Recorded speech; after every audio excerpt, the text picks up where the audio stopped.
De retour à la Cage au Sport de Beauport pour cet entretien avec Albert Ladouceur. Albert, j'aimerais ça qu'on parle maintenant du métier. Est-ce qu'au fil des années, le métier a changé sur la façon de travailler? Il n'y a aucune comparaison possible, là. Ça a énormément évolué, et particulièrement dans les 10 dernières années. Moi, si je remonte en 73, à mes débuts, c'est vraiment la salle de rédaction que vous voyez dans les vieux films, là. Le dactylo, gauche dactylo Underwood. C'était ça. Le clapotis que vous entendez dans la salle, l'odeur de l'encre, le téléx, cling, cling, cling, fonctionne parce que c'est un ruban. Les nouvelles rentrent sur un ruban. Et naturellement, on ne parle pas de cellulaire, on ne parle pas d'ordinateur. On commence à parler du bellinographe qui permettait de transmettre les textes parce que juste un peu avant moi, pas tellement loin, là, on peut peut-être monter 3-5 ans maximum avant que je débute ma carrière. Les rares journalistes qui voyageaient, les textes rentraient par télégraphe. C'est vrai, oui. CNCP.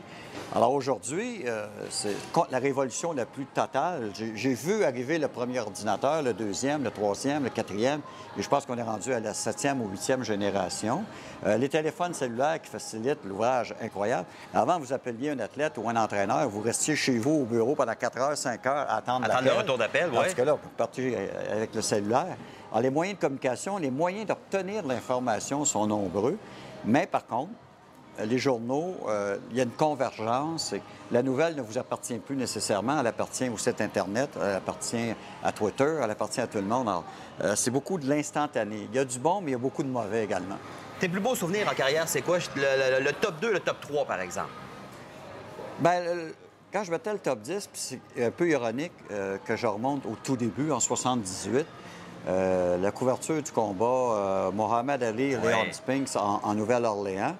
Reconquête du titre pour Mohamed Ali. Le stade des Saints de Nouvelle-Orléans était flambant neuf. Je pense que c'était sa première ou deuxième année. Alors, d'être sur place face à Mohamed Ali, de le voir à l'entraînement, de lui parler. Et le soir du combat comme tel, bien, alentour de vous, bien, c'est Sylvester Stallone, John Travolta qui sont au sommet de leur gloire. C'est Jackie Kennedy, c'est Cher. Pour moi, la Coupe Canada en 76 aussi a été un événement marquant parce que j'étais jeune et le chroniqueur régulier qui était Yvon Penneau, à cause d'une mauvaise grippe, ne pouvait faire le match à Toronto. Et ça, c'était le premier tournoi vraiment où des équipes européennes venaient disputer une Coupe Canada en Amérique, au complet en Amérique.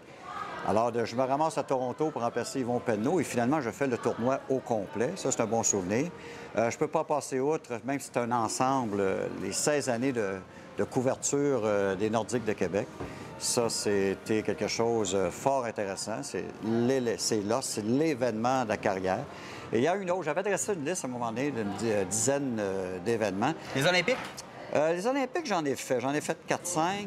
Mais celles de Montréal, je les garde dans mon cœur parce que c'était chez nous et c'était des Olympiques humaines au point où, à la cérémonie de fermeture, là, j'étais sur le terrain et je dansais avec les athlètes. Là. Alors aujourd'hui, essayez pas de faire ça, vous êtes fusillés. Et pendant la durée des Jeux olympiques, on pouvait aller au village olympique, on pouvait aller à la discothèque des athlètes. Et cette discothèque, dans le temps, aujourd'hui, on avait parlé d'un bar, à l'époque, c'était la discothèque des athlètes. On pouvait y aller et danser, s'amuser avec les athlètes. Mais les Olympiques, c'est pas un événement que j'ai particulièrement affectionné, parce que c'est énormément de travail, mais c'est surtout trop gros, trop froid, trop distant, trop de sécurité. J'ai aimé mon expérience au Super Bowl en 2000, je crois, à Tampa Bay. C'était quelque chose de vraiment intéressant. Le combat de boxe de Bouté à Bucarest, parce que j'ai visité sa famille, sa maison natale, j'ai rencontré ses parents, ses frères, ses sœurs. De le voir dans son élément chez lui, au point de vue humain, c'était difficile, très difficile à égaler. Alors, c'est tous ces événements-là. Et il y en a un qui est connexe, que je me souviens. C'est pas tellement comme journaliste, mais on m'avait demandé d'être l'attaché de presse de Sugar Ray Leonard contre Roberto Duran au Stade olympique en 1980. Alors, ma tâche était d'être l'attaché de presse de Leonard, finalement, après chaque entraînement, après chaque conférence, lors des conférences de presse, lors de ses participations à des émissions de télé, avec toute sa garde rapprochée. Là. Ça, c'était une très belle expérience aussi qui découlait de ma profession, mais qui n'était pas directement du journalisme. Est-ce que tu t'aperçois qu'au fil des ans, en terminant, Albert, que ce que tu auras eu comme carrière, ce que tu as encore comme carrière, c'est vraiment bien travaillé? Tu le mérites? Qu'est-ce que tu as eu comme carrière? Bien, je le mérite. C'est aux gens de juger. Mais je suis très heureux des 40 ans de carrière. J'espère peut-être dire 41, 42 ans incessamment. Ça va arriver. On verra. Alors, j'aimerais beaucoup pouvoir le dire. Non, et je trouve que pour travailler dans un journal, je suis passé vraiment dans le bon temps. Alors que le journal était l'élément majeur d'information. La télé suivait. Il n'y avait pas de chaîne continue puis de bulletin de nouvelles continuels.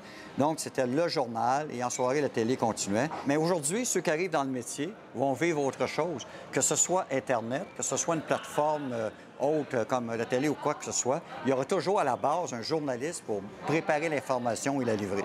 Albert, je te remercie infiniment. Je te souhaite bonne santé, d'être avec nous encore pendant très longtemps, de nous infester, comme on dit, de ta bonne humeur et de tout cela. Et dans 5 ans, on se dit, écoute, non, il n'est pas encore parti, lui. Exactement. Merci infiniment, Albert Ladouceur. Donc, c'est ce qui vient compléter cette émission spéciale de MaximumSport.tv. Je vous donnerai rendez-vous la semaine prochaine pour un autre MaximumSport.tv.